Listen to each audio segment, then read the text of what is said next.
Hi, everybody. This is Bill Owen back with another podcast. And we're in the world of sports once again, focused on today World Heavyweight Boxing Champions. I hope on the distaff side, the ladies don't object to that. There are a lot of female boxing fans, of course. But growing up, boxing was so exciting for the boys in my neighborhood. And, prize fighting, I would say, is only a shell of what it once was. The heavyweight champions, when they would fight, is really comparable to today's World Series or Super Bowl. Everybody would listen to the Joe Louis fights in particular. That was, to me, the golden age of boxing. Oh, they had their problems and dealing with fixed fights and so on in that era too, but there was something wonderful and marvelous about it. It just seemed like such a great sport at the time. Myself, I scarcely pay any attention to it today, but that was a mighty era. Joe Louis. I remember kids would say, "Would you fight Joe Louis for $1 million?" Oh yeah, sure we would. Yeah. I don't think so. But going back to the heavyweights, the most interesting category, I think. John L. Sullivan, they called him the Boston Strong Boy. He made the transition from the what they call the bare knuckle era to gloved boxing. He was the last champion of the bare knuckle era and the first of the glove boxing era. Did you know he was a pro baseball player before he became a professional boxer? He became champion back in 1889. And this is incredible. He won the title by defeating Jake Kilrain in round, get this, 75. It was scheduled for 80 rounds. Can you imagine? Pretty tough people in those days. John L. Sullivan, the Boston Strong Boy. Now, the only man to defeat Sullivan, do you know who that was? Gentleman Jim Corbett, played by Errol Flynn in that wonderful Warner Brothers picture called Gentleman Jim. And Corbett ushered in the modern era.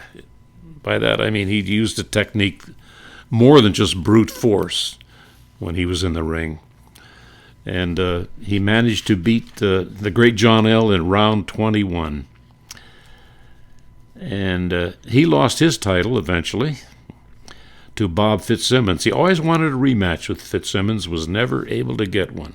He thought he could beat him a second time around.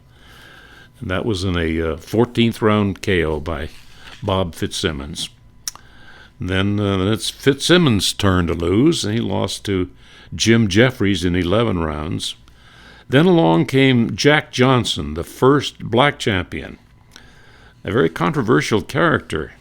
We'll talk about that in a moment, but he won the title by defeating Tommy Burns. And then Jess Willard came along, and he knocked out Johnson in 26 rounds. Did he really? Well, Johnson claimed that he threw the fight. He was under pressure to turn the championship over to a white man. Well, we'll never know, but there was a picture of Johnson lying, supposedly being knocked to the floor of the ring and shading his eyes from the sun in Havana, Cuba. That was back in 1915. A very famous photo. Did he or did he not throw the fight? I don't know if we'll ever know. Then Willard, who defeated Johnson, came along and he lost to the great Jack Dempsey, the Manasseh Mauler from Colorado, in 3 rounds. And what happened to Dempsey? Well, he lost his crown to an unlikely heavyweight, Gene Tunney. Nobody thought Tunney had much of a chance, but he won a 10-round unanimous decision in 1926. Now, the big fight was a rematch a year later. And even though Dempsey lost the first time around, people were so sure, he'll definitely win this time. But what happened was, in round 7, you may have heard of the so-called long count, Dempsey did not get back to his neutral corner in time, and the referee delayed the count, giving Tunney time to get up and eventually win the fight, and again unanimously in 10 rounds. Well, there were many other great champions, including Max Schmeling, the German, who became a paratrooper in the Nazi army, and yet he became great friends with Joe Louis years after they had that great fight. And Jack Sharkey came along. Primo Carnera, born in Sequols, Italy in 1906. He is said to have been, if you can believe this, 22 pounds at birth. There was Max Baer. There was Jim Braddock. Of course, Joe Louis, we'll be talking about in a moment. Ezzard Charles, Joe Walcott, Rocky Marciano. When Marciano fought Louis, he said he cried because he didn't want to defeat the great Joe Louis, but he did. Floyd Patterson, Sonny Liston came along, and Cassius Clay, better known as Muhammad Ali. But boxing, especially the heavyweights, all downhill from that point. I remember when Cassius Clay changed his name to Muhammad Ali. He was very, very insistent that he be known as Muhammad Ali. That was his new name. Well, there was a gathering of reporters in a New York hotel interviewing him, and his mother happened to be there, his mother coming up from his hometown of Louisville, Kentucky. And every time a reporter would make a slip and say, Muhammad, he would say something like, my name is Muhammad Ali, it's not Cassius Clay. That was my slave name. So he was rough on the reporters, even though in most cases I think it was just an innocent slip of the tongue. Anyway, after the interview was all over, his mother called him and said, Cassius, come here a minute. And he said, yes, Mama. So he didn't get his name changed by his mama, not at that point. But Joseph Louis Barrow, known as the Brown Bomber, he came out of Lafayette, Alabama, born there in 1914. What a remarkable record. 65 wins in the ring and only 3 losses. His family moved to Detroit from Alabama in 1926, and he pursued his career. He won the heavyweight title in 1937, defeating James Braddock. And he was champion until 1949. Think of that, a 12-year run. He had so many memorable bouts against fighters like Max Baer. He also fought Max's younger brother, Buddy Baer. He fought the aforementioned Primo Carnera, Billy Conn, 2 great fights.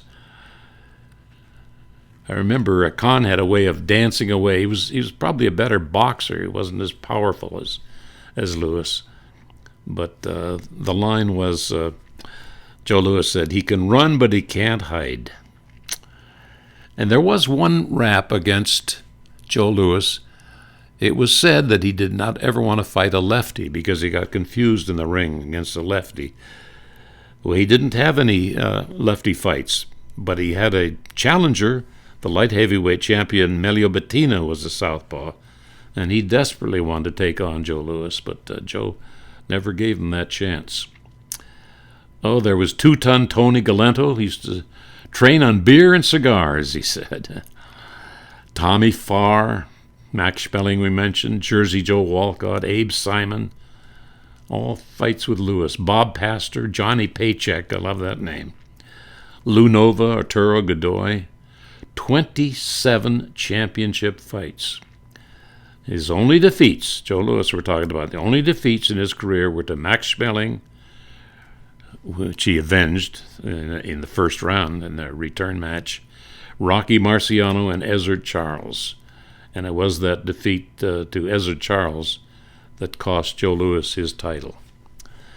Well, there's a little look at the heavyweight history, at least the modern times since the bare knuckle era.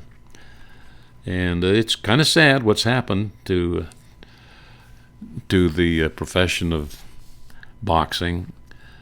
I've got a list here of the top 10 boxers of all time. Now, this is very subjective, and you could have your own list, certainly. But I put Joe Louis at the top, with Jack Dempsey second, and then Muhammad Ali, followed by Sugar Ray Robinson. I have John L. Sullivan at number 5, Willie Pep at number 6, Jim Corbett. Not all of these, of course, were heavyweights. Jim Corbett, Henry Armstrong, Mickey Walker from Fargo, North Dakota, the toy bulldog, they called him. Mickey Walker. He's not from Fargo. He fought a man from Fargo, Billy Petroli, the Fargo Express. But Mickey Walker was the toy bulldog. And Rocky Marciano rounding out the top 10. I'm sure you have your others. There was a boxer named Billy Graham, a very great, competent boxer. There's Sugar Ray Leonard. Let's see, Jake LaMotta. So many others over the years. Great boxers, great names. There was the South Carolina shoeshine boy, they called him, Bo Jack. Well, that's our look at boxing, and we'll be back with another podcast on a completely different subject. So it's nice to be with you and spend some time reminiscing about the past.